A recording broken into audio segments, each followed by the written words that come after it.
wabarakatuh. Selamat pagi anak-anak. Bagaimana kabarnya hari ini? Semoga kita semua baik-baik saja, ada pada lindungan Allah Subhanahu wa taala. Nah, pasti anak kelas 4 penasaran, Bu Nisa ini mengajar apa sih? Nah, kali ini Bu Nisa tidak seperti biasa untuk mengajar pelajaran TIK, tapi kali ini Bu Nisa mengajar aswaja. Nah, kita belajar bareng-bareng ya, kita belajar bersama-sama. Oke. Nah, anak-anak, meskipun kalian belajarnya dari rumah, tetap semangat, jaga kesehatan, stay at home ya. Baik, silakan anak-anak untuk menyimak video pembelajaran berikut ini ya. Selamat menyaksikan. Ayo kita berdoa bersama-sama ya. Iya, Bu Guru. Bismillahirrahmanirrahim. Rabbi zidni ilma warzuqni fahma. Amin. Bismillahirrahmanirrahim. Silahkan anak-anak untuk menyiapkan LKS Pendidikan Aswaja dan ke-NU-an. Pada bab 1, yakni sejarah kelahiran NU. Sejarah kelahiran NU ini ada 3, yakni dakwah Wali Songo, dakwah pesantren, dan kelahiran Jamiah NU.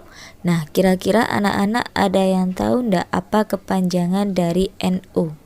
Kepanjangan NU adalah Nahdlatul Ulama. Nahdlatul Ulama ini didirikan oleh para ulama, para mubaligh yang ada di wilayah Indonesia.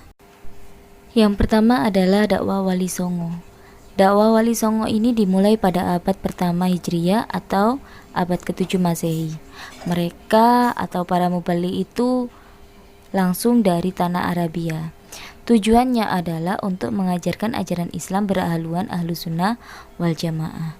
Dan pada saat abad ke-9 Masehi, mereka mengirimkan para mubaligh ke wilayah Sumatera Utara. Mereka semua itu terdiri dari para ulama bermadhabkan Syafi'i. Kalian juga harus tahu madhab itu ada 4 madhab ya. Ada madhab Hanafi, madhab Maliki, madhab Syafi'i, dan madhab Hambali. Sejak saat itu, para ahlu sunnah wal jamaah ini mulai diajarkan dan dikembangkan di Indonesia. Dan pada saat itu pula di Indonesia tidak ada paham lain selain ahlu sunnah wal jamaah.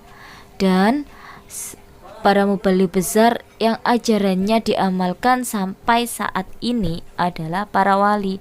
Dan para wali itu yang sampai sekarang yang dikenal dengan sebutan Wali Songo.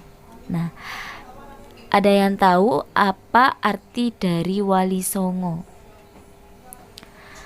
Wali itu adalah orang yang dipercaya. Orang yang dipercaya akan tugas ya. Dan songo itu adalah 9. Berarti apa?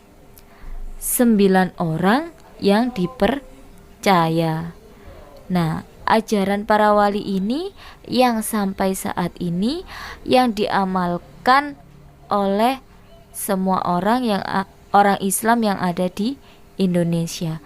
Dan rata-rata mereka ini bermadhabkan Syafi'i. Selanjutnya mari kita mengenal para wali yang membawa paham ahlu sunnah wal jamaah ke Indonesia. Maulana Malik Ibrahim. Maulana Malik Ibrahim ini yang disebut dengan Sunan Gresik atau Sunan Tandes. Beliau lahir di Persi dan wafatnya di Gresik, Jawa Timur. Beliau ini adalah wali senior atau wali yang paling tua. Beliau berdakwah kepada Raja Majapahit. Raja Majapahit memberikan tanah di desa Gapura. Dan Maulana Malik Ibrahim ini mendirikan pesantrennya itu di desa Gapura. Maulana Malik Ibrahim ini mendirikan pesantren bertujuan untuk mencetak kader-kader yang akan meneruskan perjuangannya dalam menyebarkan agama Islam. Sunan Ampel atau Raden Rahmat.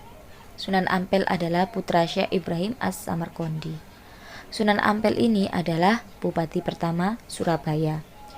Beliau berdakwah mendirikan pesantren yang ada di Ampel Denta, Surabaya, atau yang selama ini kita kenal dengan Ampel, ya. Muridnya banyak sekali, dan makam Sunan Ampel ini terletak di dekat Masjid Ampel, Surabaya. Pesantrennya itu sangat pesat, ya. Santrinya juga sangat banyak, ya. Santrinya ini tersebar ke seluruh daerah Nusantara. Sunan Bonang atau Raden Magdum Ibrahim. Sunan Bonang adalah putra Sunan Ampel. Beliau wafat pada tahun 1525. Beliau berdakwah secara bijaksana, berdakwah serta menguasai banyak ilmu seperti fikih, usuluddin, tasawuf, seni, sastra, dan yang lain sebagainya. Sunan Bonang ini sering menggunakan kesenian rakyat. Contohnya wayang, tasawuf, tembang, dan sastra sufistik. Sastra sufistik beliau itu yang dikenal adalah Suluk Wicil. Tembang Tombo Ati itu juga termasuk karya beliau. Beliau juga menciptakan Gending Dharma serta berusaha mengganti nama hari-hari sial menurut kepercayaan Hindu. Nama-nama dewa Hindu juga diganti dengan nama malaikat serta nabi-nabi. Sunan Derajat atau Raden Qasim. Sunan Derajat juga putra Sunan Ampel. Diperkirakan lahir pada tahun 1470 dan wafat pada tahun 1522. Pesantren Sunan Derajat berada di Desa Derajat, Kecamatan Paciran, Lamongan, Jawa Timur. Beliau dikenal sebagai tokoh wali songo yang mengembangkan dakwah Islam melalui pendidikan akhlak bagi masyarakat. Beliau sangat mempunyai kepedulian tinggi kepada para fakir miskin, mendidik masyarakat agar mengutamakan kesejahteraan umat. Solidaritasnya ini sangat tinggi, ya. Beliau mengajarkan masyarakat suka bergotong royong, sangat dermawan, etos dalam pekerjaan. Dengan berfokus pada masalah sosial kemasyarakatan, Sunan Derajat mengajarkan kepada masyarakat ini teknik membuat rumah dan membuat tandu.